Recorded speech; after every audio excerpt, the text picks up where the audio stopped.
Assalamualaikum warahmatullahi wabarakatuh.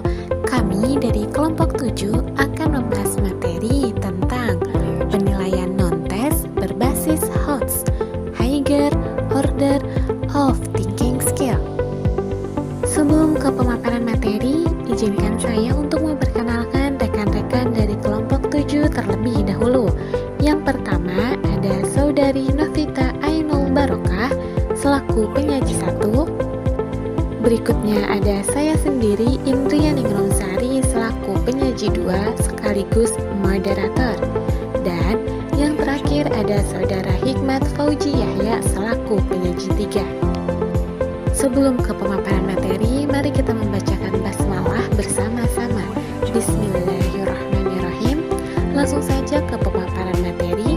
Kepada penyaji 1 sampai penyaji terakhir, saya persilahkan. Assalamualaikum warahmatullahi wabarakatuh. Mari kita lanjut ke materi yang pertama, yaitu apa itu HOTS. HOTS atau singkatan dari Higher Order Thinking Skill merupakan suatu proses kemampuan berpikir kritis peserta didik untuk menghubungkan, memanipulasi, memecahkan masalah, kreatif, kemampuan berargumen, dan mengubah pengetahuan dan pengalaman secara kritis dan kreatif, serta mampu menentukan keputusan untuk mengatasi permasalahan dalam situasi apapun.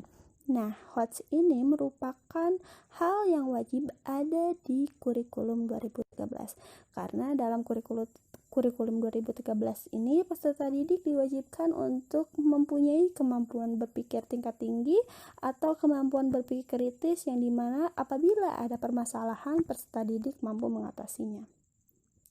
Pada hakikatnya, pada tujuannya sistem pendidikan di Indonesia ini yaitu untuk menumbuhkan jiwa berpikir kritis pada peserta didik.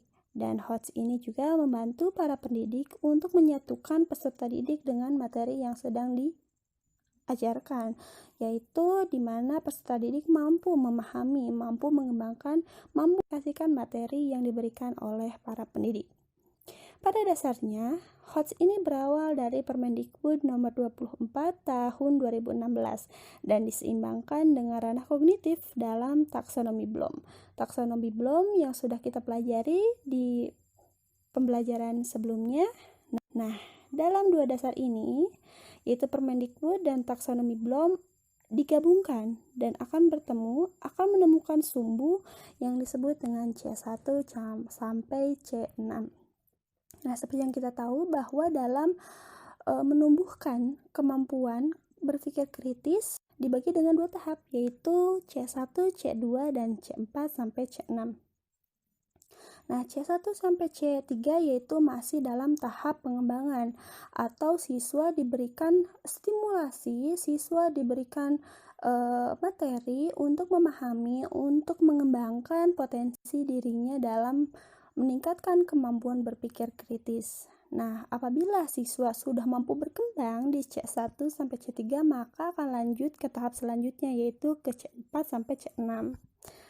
Lanjut, apabila dalam C1 sampai C3 tersebut siswa mempunyai kesulitan maju, maka disinilah tugas guru, yaitu guru memberikan stimulasi atau obat atau cara bagaimana siswa tersebut mampu berkembang, mampu memahami materi yang sedang dipelajari, yaitu guru mengubah kompetensi dasar yang lain, tetapi tetap memiliki poin atau nilai yang sama.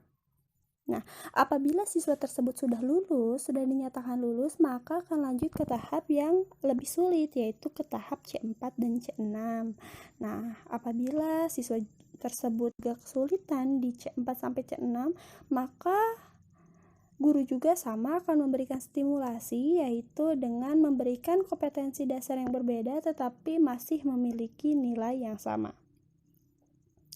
Nah, dalam HOTS ini, peserta didik mampu membedakan ide atau gagasan secara jelas dengan cara mengembangkan pengetahuan atau menggabungkan pengetahuan baru dengan pengetahuan lamanya, sehingga terjadilah pengetahuan tingkat tinggi yang mampu menyelesaikan permasalahan.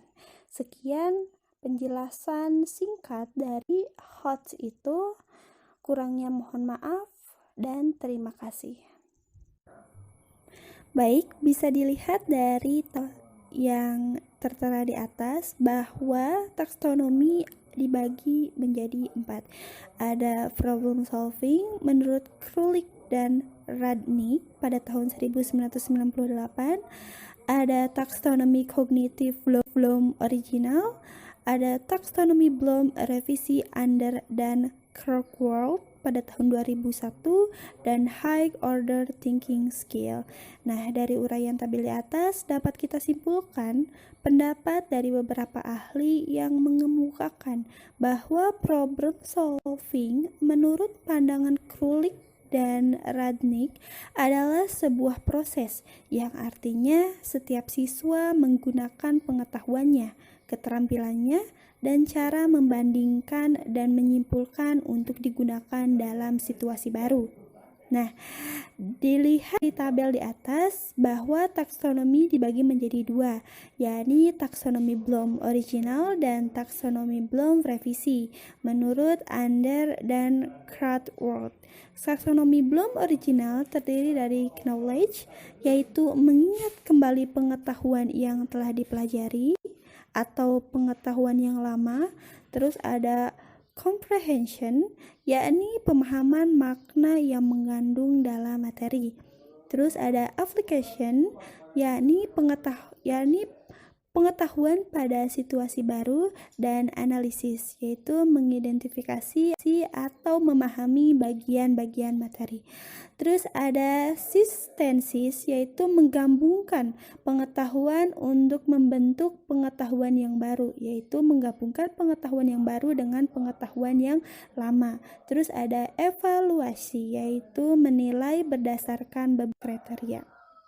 Nah, ada taksonomi revisi, yaitu menurut Under dan Kirkwood, yakni menekankan pada kognitifnya, bagaimana kognitif tersebut mampu membuat hidup dan aplikatif bagi pendidik dan pengaplikasiannya pembelajaran yang diharapkan mampu membantu dan mendorong peserta dalam mengelola, merumuskan tujuan pembelajaran serta mampu memberikan strategi penilaian yang efisien.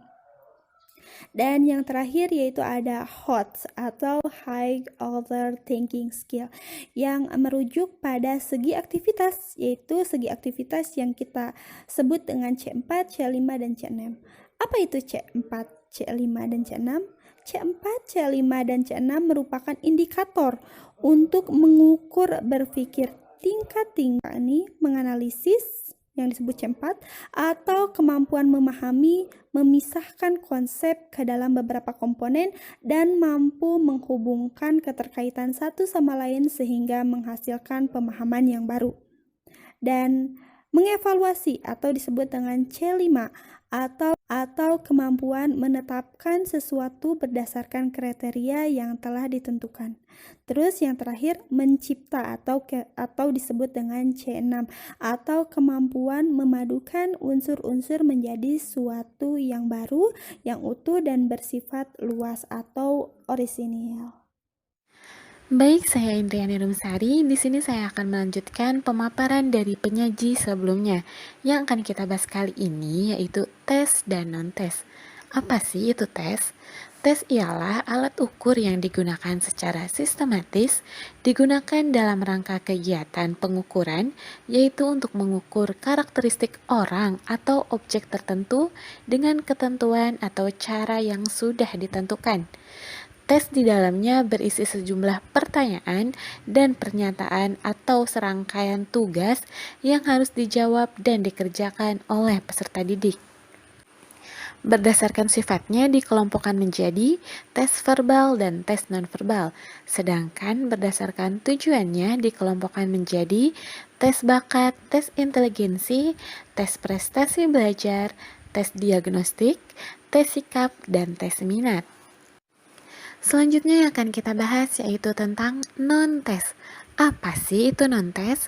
Non-tes ialah cara penilaian hasil belajar peserta didik yang dilakukan tanpa menguji peserta didik, tetapi dengan melakukan pengamatan secara sistematis.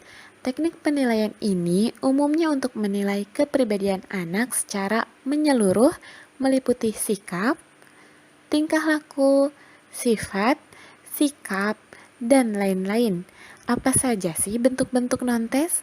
Bentuk non-tes yang pertama yaitu observasi atau pengamatan. Teknik pengamatan atau observasi merupakan salah satu bentuk non-tes yang biasa dipergunakan untuk menilai sesuatu melalui pengamatan terhadap objeknya secara langsung, seksama, dan sistematis. Yang kedua ada interview atau wawancara. Wawancara adalah cara menghimpun bahan-bahan keterangan yang dilaksanakan dengan cara melakukan tanya jawab lisan secara sepihak, berhadapan muka, dengan arah dan juga tujuan yang telah ditentukan. Dan bentuk yang ketiga yaitu angket. Angket ialah teknik pengumpulan data yang dilakukan dengan cara memberi seperangkat pertanyaan tertulis kepada responden untuk dijawab. Dan bentuk non-tes yang terakhir yaitu unjuk kerja. Apa itu unjuk kerja? Unjuk kerja ialah penilaian yang dilakukan dengan mengamati kegiatan peserta didik dalam melakukan sesuatu. Itu saja pemaparan materi dari saya tentang tes dan non-tes. Selanjutnya saya persilahkan kepada penyaji 3. Terima kasih. Baik, materi yang selanjutnya atau yang terakhir yaitu bagaimana cara melakukan penilaian non-tes berbasis HOT. Berikut adalah langkah-langkah yang harus dilakukan. Yang pertama yaitu menganalisis KD atau kompetensi dasar yang dapat dibuat soal-soal HOT. Terlebih dahulu, guru-guru memilih KD yang dapat dibuatkan soal-soal HOT. Tidak semua KD dapat dibuatkan model-model soal HOT. Nah, di sini saya akan berikan contoh yaitu dalam non-tes. Salah satunya yaitu observasi yang mengukur atau menilai suatu tingkah laku peserta didik yang berhubungan dengan keperluannya yang dilakukan di sekolah menengah atas atau SMA kelas 10 dengan menggunakan KD 3.1 dan 4.1.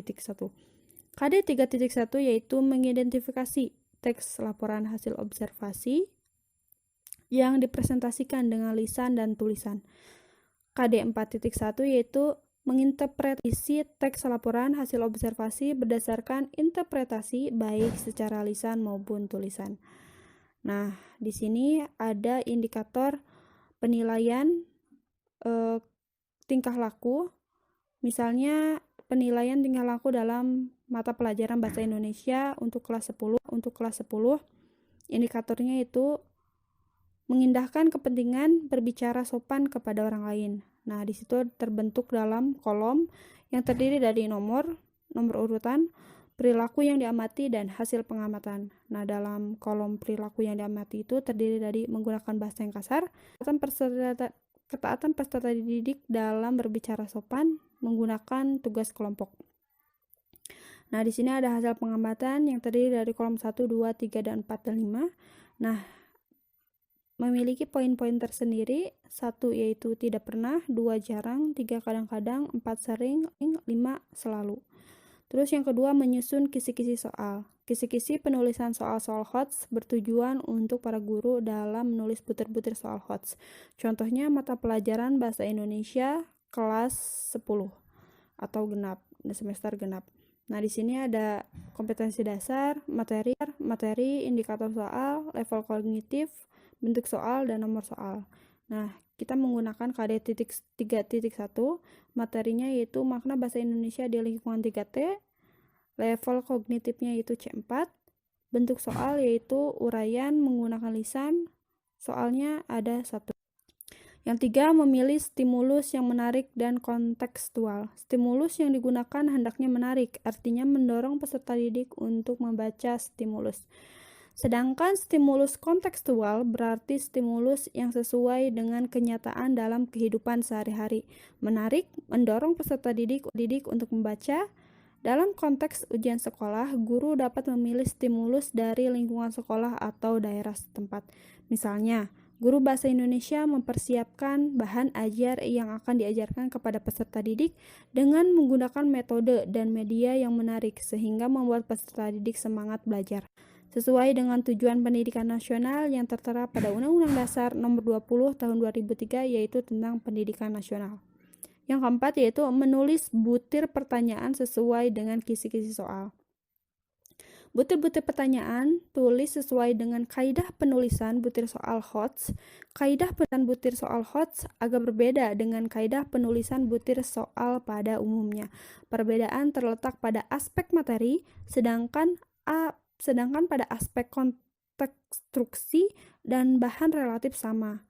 Tetapi setiap butir soal ditulis pada kartu soal sesuai format yang terlampir. Contohnya ada tujuan, ada bentuk, ada responden, ada nama siswa, dan ada nama kelas. Dan juga ada jenis kelamin. Di situ diisi dengan sebuah pertanyaan, sebuah jawaban siswa, dan komentar, juga kesimpulan hasil wawancara tersebut. Yang kelima, membuat pedoman penskoran atau rubrik atau kunci jawaban.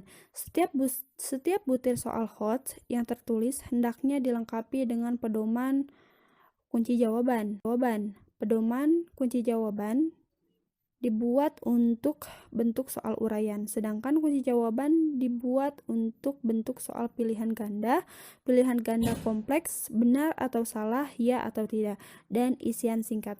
Misalnya, guru bahasa Indonesia membuat kunci jawaban terkait dari jawab siswa saat wawancara, sehingga guru mampu memberikan penilaian terhadap jawaban setiap siswa. Baik, itu saja penyampaian atau pemaparan dari kelompok kami tentang penilaian non-tes berbasis HOTS, Higher Order of Thinking Skill. Semoga ilmunya bisa bermanfaat untuk rekan-rekan semua. Kurang lebihnya mohon dimaafkan. Wabillahi taufiq wal hidayah. Wassalamualaikum warahmatullahi wabarakatuh.